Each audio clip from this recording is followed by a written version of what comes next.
Hi நண்பர்களே, எல்லாரும் எப்படி இருக்கீங்க? நல்லா இருக்கீங்களா? நம்முடைய சேனலில் இன்னைக்கு என்ன பார்க்க போகிறோம் அப்படின்னா, தனியார் பள்ளி வாகனங்களுக்காக என்னென்ன வழிகாட்டுதல்களை தமிழக அரசு வெளியிட்டுள்ளது அப்படிங்கிற பற்றிய ஒரு செய்தி தொகுப்பை தான் நம்ம இன்னைக்கு நம்முடைய சேனலில் பார்க்க இருக்கிறோம். ஸோ நம்முடைய சேனலை சப்ஸ்கிரைப் பண்ணாத பல நபர்கள் சப்ஸ்கிரைப் பண்ணுங்கள். உங்களுடைய ஆதரவு எங்களுக்கு மிக முக்கியமானது. அதனால் உங்களுடைய ஆதரவை தாருங்கள்.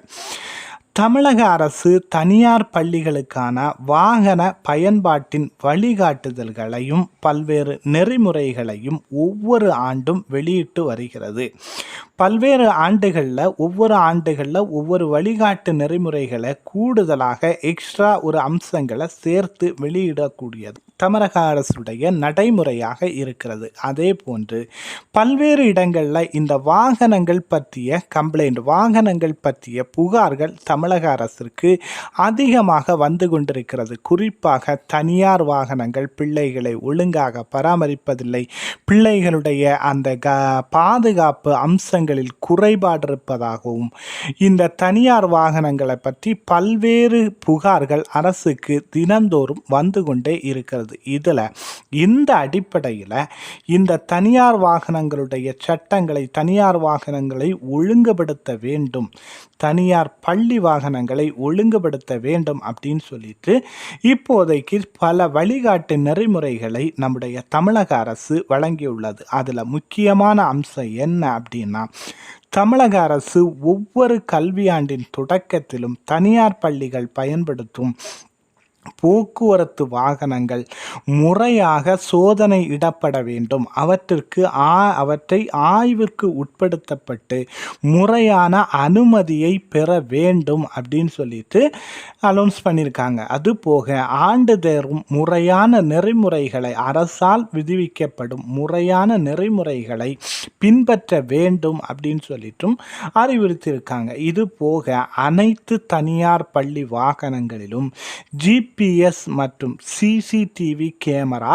கட்டாயமாக பொருத்தப்பட வேண்டும் அப்படின்னு சொல்லியிருக்காங்க. ஸோ இது போக அந்த தனியார் பள்ளி வாகன ஓட்டுநர் கனரக வாகன ஓட்டுநர் உரிமத்துடன் குறைந்தது 10 ஆண்டுகள் அனுபவம் பெற்றவர்களாக இருக்க வேண்டும். இது தவிர மிக முக்கிய அம்சமாக பெண் பிள்ளைகள் பாதுகாப்பிற்கு முக்கியத்துவம் கொடுக்கிற ஒரு அம்சமாக அடுத்து வரக்கூடிய ஒரு உத்தரவு. என்ன உத்தரவு அப்படின்னா, அனைத்து பள்ளி வாகனங்களிலும் ஒரு ஓட்டுநரை தவிர்த்து அவரோடு சேர்த்து ஒரு பெண் உதவியாளர் நியமிக்கப்பட வேண்டும் அப்படின்னு சொல்லிட்டு மிக முக்கியமான அம்சமாக வலியுறுத்தி இருக்காங்க.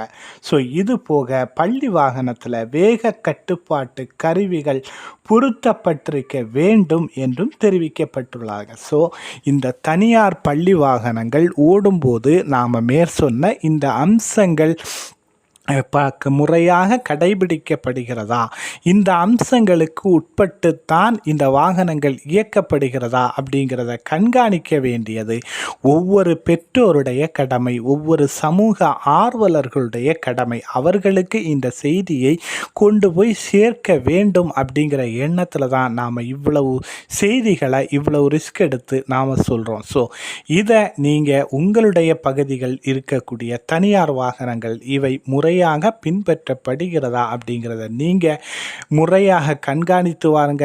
இது போக இந்த உத்தரவுகள் அரசுடைய இந்த மாணவர்களை பாதுகாக்கக்கூடிய, குறிப்பாக பெண் பிள்ளைகளை பாதுகாக்கக்கூடிய இந்த உத்தரவுகளை பற்றிய, இதனுடைய முக்கிய அம்சங்களை பற்றி நீங்கள் என்ன நினைக்கிறீங்க அப்படிங்கிறத நம்முடைய சேனலில் கமெண்ட் பாக்ஸில் பதிவு பண்ணுங்கள். மறக்காமல் நம்முடைய சேனலுக்கு உங்களுடைய ஆதரவை தாருங்கள். மீண்டும் பயனுள்ள ஒரு பதிவோடு மீண்டும் சந்திப்போம். பாய்.